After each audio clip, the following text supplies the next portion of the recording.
हाँ, मैं अंधभक्त हूँ और मैं बिक चुका हूँ। और मैं क्या, मेरा पूरा परिवार बिक चुका है। और वो तो 1947 में ही बिक गया था।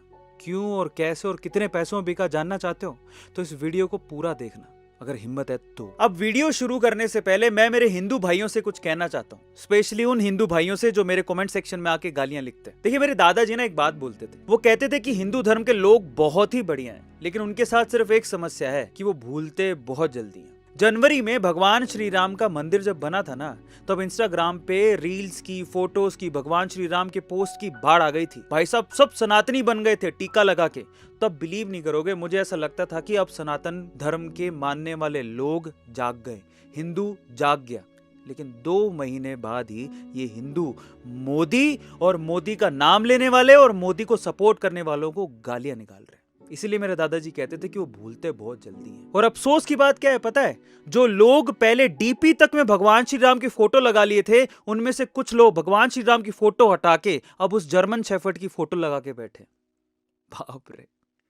और अगर अब तुम्हें याद आ गया है कि वो भगवान श्री राम का मंदिर किसने बनाया था, कि उसका सपोर्ट तुम लोगों को करना है, तो आज ये वक्त आ गया है जागने का। मैं तुमसे कहता हूं कि अब वीडियो देखने के बाद कमेंट सेक्शन में जो हमें अंधभक्त कहे, जो मोदी नाम से गाली निकाले, उसको करारा जवाब तुम लोगों को देना है। अब शुरू करते हैं। 1947 में जब इंडिया पाकिस्तान का सेपरेशन हो रहा था ना, तब मेरे दादा और परदादा पाकिस्तान में थे। हमारी पुश्तैनी जमीन थी वहां पे। सेपरेशन के टाइम पे उनके सामने 2 ऑप्शन थे, या तो वो पाकिस्तान में ही रहते या फिर वो हिंदुस्तान आते। बाय द वे, मैं आपको बता दूं कि हम हिंदू नहीं हैं, हम अरोड़ा पंजाबी हैं। ना ही तो हम माइनॉरिटी हैं, ना ही हम हिंदू हैं। तो हमारे दादा परदादा पाकिस्तान में चाहते तो रह सकते थे, लेकिन उन्होंने किसको चुना पता है? उन्होंने हिंदुस्तान को चुना।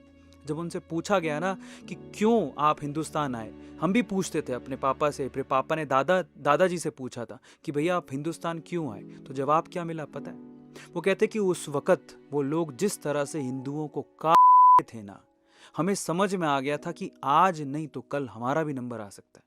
और वो गलत नहीं थे। आप 1947 का पाकिस्तान का जनसंख्या का डेटा निकाल के देख लो। 1947 के सेपरेशन के टाइम पे पाकिस्तान में हिंदुओं की संख्या थी 20%, लगभग 20%। लेकिन आज के समय कितनी है पता है?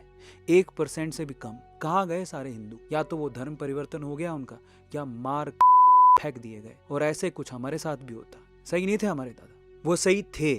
और उसके बाद हम हिंदुस्तान आए, रिफ्यूजी कॉलोनी से, जीरो से हमारे दादा परदादाओं ने शुरुआत की। छोटे से घर में हम सभी लोग रहते थे और वहां से निकल के मैं यहां तक पहुंचा हूं, अपनी मेहनत से, बिक के नहीं। हमारे दादा परदादा अपनी पुश्तैनी जमीन छोड़ के, अपना घर बार छोड़ के पाकिस्तान से हिंदुस्तान आए थे। मेरे बाप दादाओं को भी पता था कि हिंदू धर्म से बड़ा कोई लिबरल धर्म है ही नहीं, और इसी वजह से उन्होंने हिंदुस्तान को चुना, और इसी वजह से हम सब लोग बिक गए। तो आप लोग बताओ कि हम क्यों ना बने ऐसे बंदे के लिए अंधभक्त जो हिंदू धर्म को सर्वोपरि मानता हो।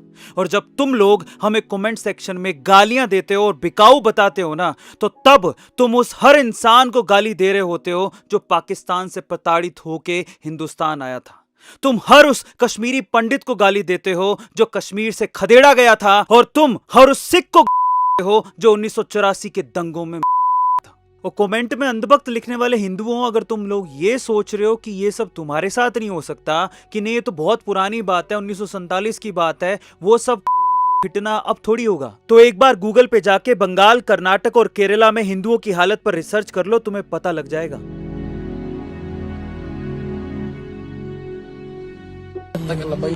ಪಾಕಿಸ್ತಾನ ಜಿಂದಾಬಾದ್ ಅಂತ ಕೂಗುವಂದ್ರು, ಅಲ್ಲಾಹು ಅಕ್ಬರ್ ಕೂಗು, ಮೋದಿ ಬಗ್ಗೆ ಸಾಂಗ್ ಮಾಡಿದ್ದೆ, ನೀನು ಇಲ್ಲ ಸಾಯಿಸ್ತೀವಿ, ಕೂಗ್ತೀಯ ಇಲ್ವಾ ಅಂತೇಳಿ ನನ್ನ ಕೈಯಲ್ಲಿ ಒಂದು ಫೋಟೋ, ಶ್ರೀರಾಮನ್ ಫೋಟೋ, ಫ್ಲಾಗ್ ಎಲ್ಲ ಇತ್ತು, ಅದನ್ನೆಲ್ಲ ಕಿತ್ತು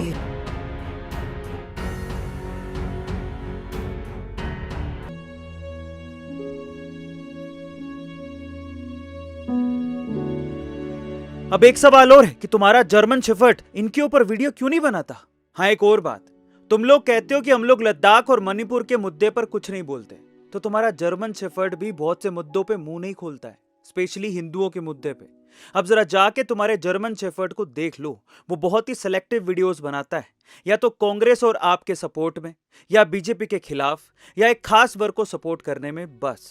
जाके कभी उससे पूछना कि उसने कभी संदेश खाली में जो हुआ उस पे वीडियो बनाया है। आपके ऊपर खालिस्तान समर्थकों से पैसे लेने के मामले पे उसने कभी वीडियो बनाया है। बंगाल के शिक्षा घोटाले पे उसने कभी वीडियो बनाया है।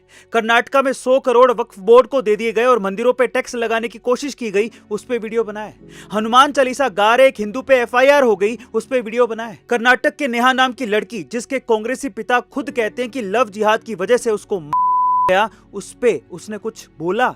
तमिलनाडु में सनातन धर्म को वायरस बोला गया, उस पे वीडियो बनाया। या राम मंदिर, कश्मीर का कायाकल्प, धारा 370, रेलवे का कायाकल्प, इनमें से किसी भी मुद्दे पर वो मुंह खोलता है क्योंकि वो खुद उतना ही और वैसा ही बोलता है जितना उसके आका बोलने को कहते हैं। समझो। ठीक है, हम लोग अंधभक्त हैं, पर क्या ये मुसलमान भी अंधभक्त है जो ये कह रहा है कि हमें मोदी दोबारा प्रधानमंत्री के तौर पे चाहिए? सुनिए। हमारी सारी मुस्लिम बहनें जो हैं वो खुले तौर से मोदी जी के साथ हैं। इतना दूरी है ना खाई है, मोदी हमारा भाई है। अब की बार ये ठाना है कि 400 पार करके मोदी जी और जिताना है। हिंदू मुस्लिम करती है। अरे भाई, सबसे पहले योजना का लाभ आज किसी को अगर मिल रहा है तो वो अब्दुल लाइन में लग के लेता है। और चाहे कोई भी प्रधानमंत्री उज्ज्वला गैस योजना हो, आवास योजना हो, ग्रामीण शौचालय की मैं बात कर रहा हूँ, जहाँ पर हमारी बहन बेटियाँ खुले में शौच के लिए जाती थी। शाम को 6 बजे 7 बजे इंतजार करना पड़ता था। 70 साल कांग्रेस की सरकार थी, उसने कभी इस बारे में नहीं सोचा। क्या ये मौलाना भी अंधभक्त है जो पूरी मोस्क में ये अनाउंसमेंट करवा रहा है कि अब की बार दोबारा से मोदी सरकार? क्या पाकिस्तान के लोग जो ये कहते हैं कि हमारा वजीर आला भी मोदी जैसा होना चाहिए, वो भी अंधभक्त है क्या? हमें मोदी मिल जाए, हमें तो नहीं नवाज शरीफ चाहिए, ना बेनजीर चाहिए, ना हमें इमरान खान चाहिए, कोई भी नहीं, जनरल मुशर्रफ भी नहीं चाहिए। हमें सिर्फ प्राइम मिनिस्टर मोदी चाहिए जो इस मुल्क के टेढ़ों को सीधा करे। अब यहाँ दुख की बात यह है कि माइनॉरिटीज चाहते हैं कि मोदी वापस आए, लेकिन कुछ हिंदू ये नहीं चाहते कि मोदी वापस प्रधानमंत्री बने। वो भी सिर्फ इसलिए कि जर्मनी में बैठा एक बंदा ये कह रहा है कि डिक्टेटरशिप आ गई है। वाह, क्या बात है। अब तो मेरा इतिहास जान के तुम्हें समझ में आ गया होगा कि मैं और मेरा परिवार क्यों बिका।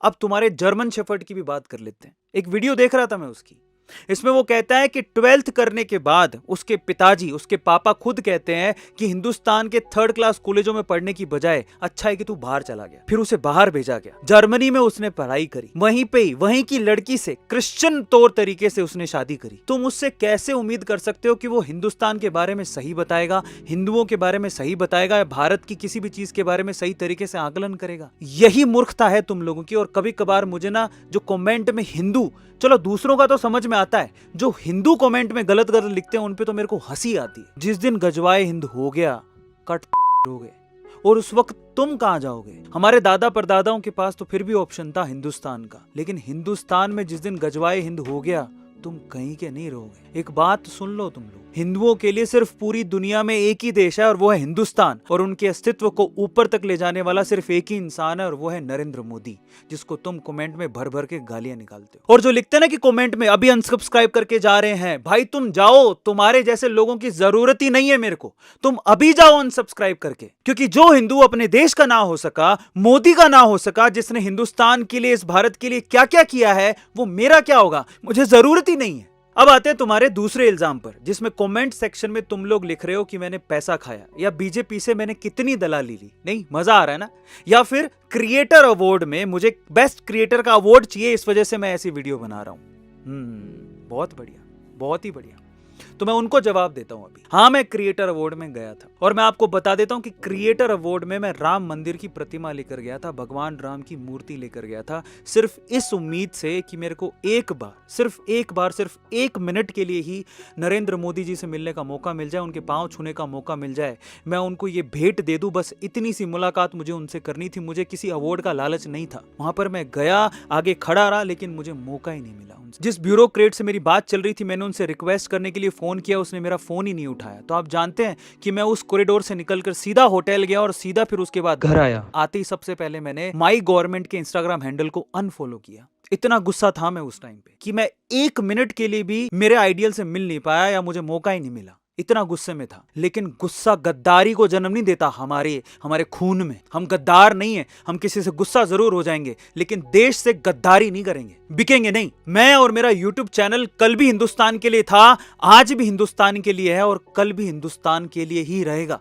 और मुझे कोई परवाह नहीं है ऐसे सब्सक्राइबर्स की। प्लीज जाओ, जो कभी हिंदुस्तान को समझ ही नहीं सके। अब ये तो रही मेरी बिकने की बात, अब आते हैं तुम्हारे जर्मन शेफर्ड के बिकने की बात। अगर तुम लोग ये सोचते हो कि वो तो साफ सुथरा है, वो नहीं बिका हुआ, वो बिल्कुल ईमानदारी से वीडियोस बना रहा है, तो मुझे कुछ चीजों का जवाब दो। ऐसा कैसे हो सकता है कि वो चुनावों के समय में सिर्फ एक ही आदमी को टारगेट कर रहा है? कभी सोचा है? उसकी वीडियोस खोल के देखो, मोदी मोदी मोदी मोदी मोदी, सिर्फ उसके खिलाफ ही वो वीडियो बना रहा है। क्या ये किसी प्रोपेगेंडा से कम नहीं है? इतनी फ्रीक्वेंटली वीडियो डाल रहा है, मुद्दे और भी हैं। वो पहले और भी वीडियोस बनाता था। मैं खुद बताता हूं, मैं खुद उसके वीडियोस का फैन था, लेकिन अभी नहीं हूं, क्योंकि वो खुद साजिश कर रहा है। कैसे साजिश कर रहा है? मैं एक लाइन बोलता हूं, जो आप उसके कमेंट सेक्शन में जाके उससे पूछ लो कि इसकी सच्चाई बता, वो बता दे तो मैं गारंटी देता हूं। उसको बोलना इंडिया सैम, यूएस जोई, और उसके बाद तेरे अकाउंट में डॉलर से जो पेमेंट आई, तू अपना बैंक अकाउंट से अपने डॉलर के पैसों का हिसाब दे दे भाई, मैं मान जाऊंगा। हमें भी पता है कि वो कहां से स्क्रिप्टें लिखवाता है,